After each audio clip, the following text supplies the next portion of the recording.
जय हिंद दोस्तों, रक्षी करना के चैनल में आपका स्वागत है। दोस्तों आज के इस वीडियो में मैं आपको चार महत्वपूर्ण जानकारियां दूंगा। सबसे पहली जानकारी मैं आपको दूंगा 2006 से पहले आए ऑनरी नायब सूबेदार के बारे में। एक ब्रिगेडियर साहब हैं जिन्होंने एक मैसेज किया है और इन्होंने बताया है कि 2006 से पहले के जो ऑनरी नायब सूबेदार है उनको रेगुलर नायब सूबेदार की पेंशन मिलेगी। और दोस्तों एक मैसेज जारी हुआ है, इसकी जानकारी मैं आपको आगे दूंगा। अगली जानकारी मैं आपको दूंगा डीएससी में एमएससीपी कब से लागू है। कुछ जानकारी मेरे पास आई है और कुछ कार्रवाई हम रिकॉर्ड से कर रहे हैं ताकि डीएससी के पेंशनर्स को सही तरीके से एमएससीपी मिल पाए।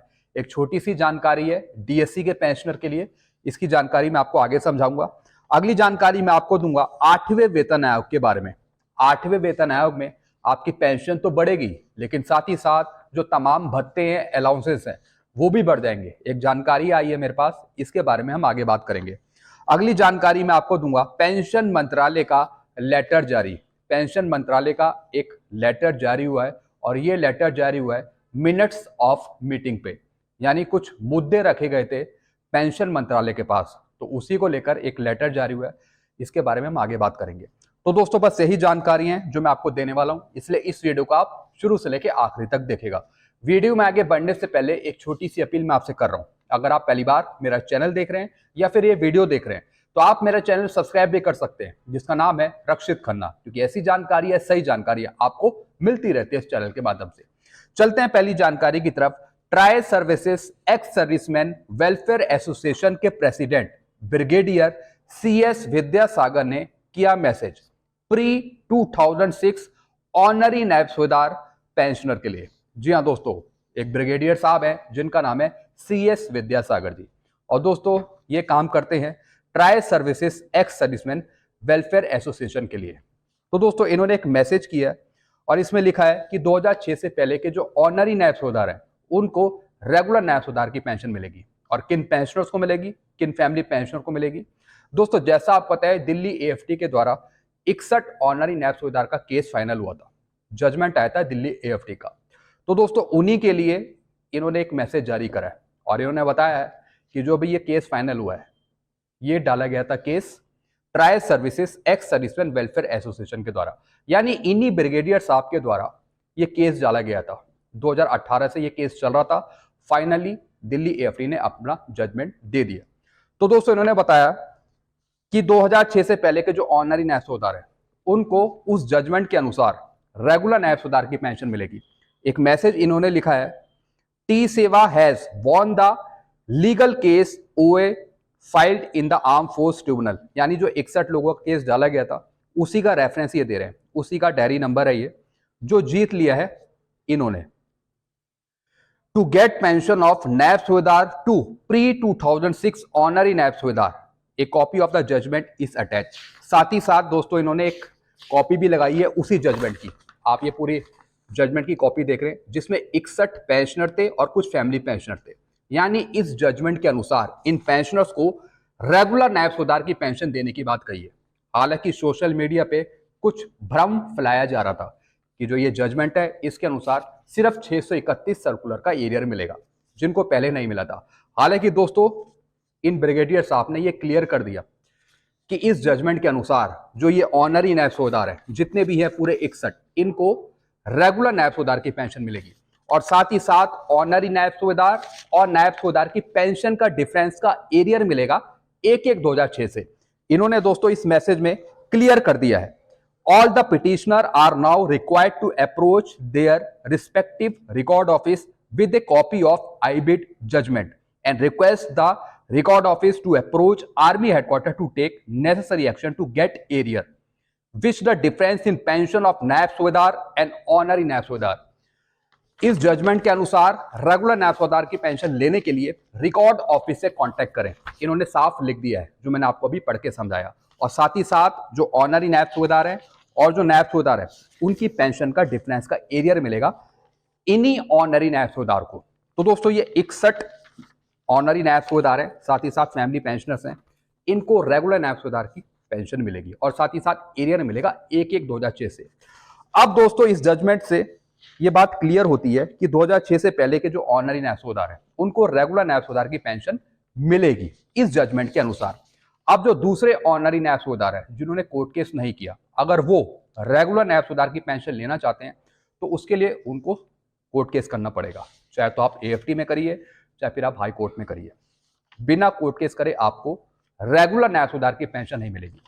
तो दोस्तों आप इन ब्रिगेडियर साहब से भी कांटेक्ट कर सकते हैं, और बल्कि इनकी एक एसोसिएशन है जिसका नाम है टी सेवा, मैंने आपको बताया tri services ex serviceman welfare association. तो आप इनसे जुड़ सकते हैं, या फिर इनके जरिए आप कोर्ट केस करवा भी सकते हैं, या फिर जो दूसरे लॉयर हैं, एडवोकेट है, उनके जरिए भी आप कोर्ट में जा सकते हैं। चलते अगली जानकारी की तरफ। डीएससी में एमएससीपी 1/1/2016 से लागू है, लेकिन हम सरकार के कुछ रूल दिखाकर रिकॉर्ड को लिख रहे हैं कि एमएससीपी का लाभ 1/1/2006 से दिया जाए। दोस्तों जैसा आपको पता है जो डीएससी के पेंशनर्स हैं उनके लिए एमएससीपी लागू है 1/1/2016 से। रिकॉर्ड आपको 1/1/2006 से एमएससीपी नहीं देता। रिकॉर्ड बोलता है कि जो डीएससी के पेंशनर्स हैं उनको एमएससीपी मिलेगी 1/1/2016 से। लेकिन दोस्तों हमारे पास कुछ भारत सरकार के लेटर है, मिनिस्ट्री ऑफ डिफेंस के लेटर है, जिसके अंतर्गत हम रिकॉर्ड से कार्रवाई कर रहे हैं कि जो डीएससी के पेंशनर्स हैं उनको एमएससीपी 1/1/2006 से दी जाए। 1/1/2006 से, जिस तरीके से बाकी जो आर्म फोर्स के पेंशनर्स हैं, जो नॉर्मल पेंशनर्स हैं, उनको एमएससीपी दी जाती है 1/1/2006 से। तो दोस्तों आप ये लेटर देख रहे हैं, बल्कि एक नोटिफिकेशन है, भारत सरकार का ही है। इसमें ऐसा कहीं नहीं लिखा कि डीएससी के पेंशनर के लिए 1/1/16 से एमएससीपी लागू है, ऐसा कुछ नहीं लिखा। इसमें खाली लिखा है कि MSCP allow defence security corps personal under the army, they may also be permitted the benefit of MSCP. However, this benefit should be limited to a total of 3 upgradation in the entire service। अगर कोई promotion नहीं मिलता entire service तो उसके base पर आपको MSCP मिलेगी, और वो भी दोस्तों 8/16/24 ही हम मांग रहे हैं, 8/16/24।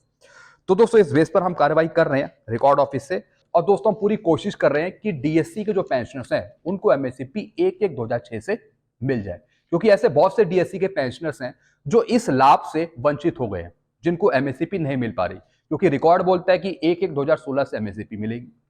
तो दोस्तों ये रूल गलत है। एमएससीपी लागू करनी चाहिए हर एक के लिए 1/1/2006 से, और बाकी जो 2006 से पहले आए हैं पेंशनर्स उनको भी एमएससीपी दी जाए। तो दोस्तों इन लेटरों के बेस पर हम कार्रवाई करेंगे रिकॉर्ड के थ्रू, और हम उम्मीद करते हैं कि डीएससी के पेंशनर्स को एमएससीपी 1/1/2006 से दी जाए।